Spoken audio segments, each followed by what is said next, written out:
Otranto Cathedral. Otranto Cathedral is a Roman Catholic cathedral in the Italian city of Otranto, dedicated to the Annunciation of the Virgin Mary. It is the archiepiscopal seat of the Archdiocese of Otranto. The cathedral was consecrated in 1088. It is 54 meters long by 25 meters wide and is built on 42 monolithic granite and marble columns from unknown quarries. Its plan is a three-aisled nave with an apsidal east end. On either side of the west facade are two lancet windows. The most famous feature of the cathedral is the 12th century floor mosaic covering the entire floor of the nave, the sanctuary and the apse, which is one of the best to survive. History. Foundation.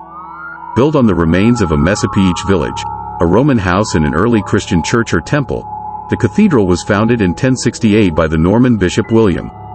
It is a synthesis of various architectural styles, with Byzantine, early Christian and Romanesque elements. It was consecrated on the 1st of August 1088 under the papacy of Pope Urban II by the papal legate Rofredo, Archbishop of Benevento. 12th century.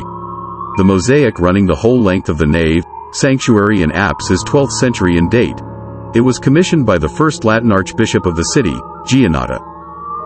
The bell tower next to the cathedral was also built in the 12th century. 15th century. In August 1480, clergy and survivors of the Ottoman siege of Otranto took refuge in the cathedral.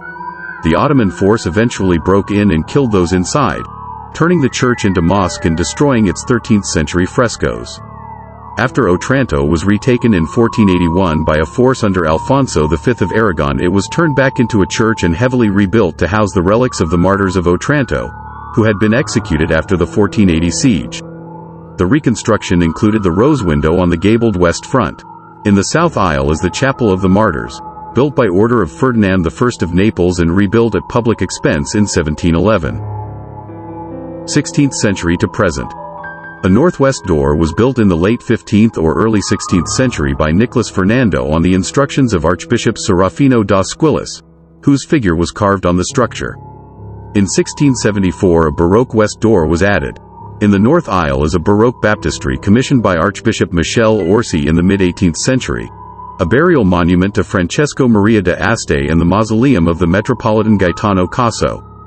In 1693 Archbishop Francesco Maria de Este built the Triumphal Arch and in 1698 covered the central nave and the sanctuary with a black, white and gilded wooden ceiling. Description. Exterior. The hut-shaped facade was restored numerous times during the past centuries. After the ravages of the Turkish occupation in 1480, a large rose window was added. This includes 16 rays with Gothic, Arabic-style, convergent holes. The Baroque-style main portal consists of two half-fluted columns on either side holding up the pediment, with the coat of arms of Archbishop Gabriel de Santander Aderzo supported by two angels. A minor portal, dating to the later 15th-early 16th centuries, is located on the left side of the church. The facade is completed by two single mullioned windows. Interior. The interior plan has a nave and two aisles with apses, separated by 12 arches, which are supported by 14 granite columns each with a different capital. The high altar is in the presbytery area, with an 18th century silver antependium, with episodes of the Annunciation of Mary. The remaining frescoes on the walls include traces of Byzantine-style figures, such as the Madonna with Child in the right aisle. The aisles house 6 altars dedicated to the resurrection of Jesus, Saint Dominic, Assumption of Mary, the Pentecost, the Visitation of Mary and Saint Anthony of Padua, respectively. The left aisle is also home to a Baroque-style baptistry from the mid-18th century, a funerary monument to Francesco Maria de Este and the mausoleum of Gaetano Casso.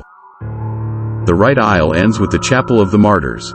It houses, in 7 large glassed recesses, the bones of the Otranto citizens slaughtered and beheaded by the Ottomans on the 14th of August 1480 after they had refused to abandon the Christian faith. Behind the marble altar is the alleged martyrdom rock, a stone where, according to the tradition, the 800 people were killed. The crypt, mostly located under the apse in the presbytery, dates from the 11th century and is inspired by Theodosius's cistern in the Mosque Cathedral of Córdoba. It has 3 semicircular apses and 48 bays supported by more than 70 columns, semi-columns and pillars taken from different ancient and medieval buildings. The decoration includes remains of frescoes dating from the Middle Ages through the 16th century. Pavement mosaics. The interior is decorated by a large pavement mosaic, which covers the nave, the aisles, the presbytery and the apse. It was commissioned by the first Latin archbishop of the city, Jonatus, and was executed in 1163 to 1165 by a group of artists headed by Pantaleon, a Basilian monk from the monastery of San Nicola di Casole, located a few kilometers south of Otranto. The scenes include episodes from the Old Testament, the medieval chivalry literature and bestiaries, and the Alexander Romance.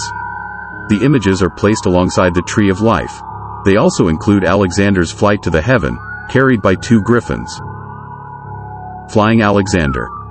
A medieval legend in the Alexander Romance had Alexander, wishing to see the whole world, first descending into the depths of the ocean in a sort of diving bell, then wanting to see the view from above. To do this he harnessed 2 large birds, or griffins in other versions, with a seat for him between them. To entice them to keep flying higher he placed meat on 2 skewers which he held above their heads. This was quite commonly depicted in several medieval cultures, from Europe to Persia, where it may reflect earlier legends or iconographies. Sometimes the beasts are not shown, just the king holding 2 sticks with flower-like blobs at their ends. The scene is shown in the 12th century floor mosaic of the cathedral, with a titulus of Alexander Rex. Bell Tower.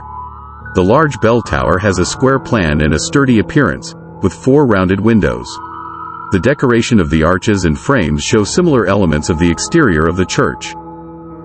The tower, built in mostly white, local variants of limestone, was likely the support of a taller structure, which overwatched the sea and the surrounding areas.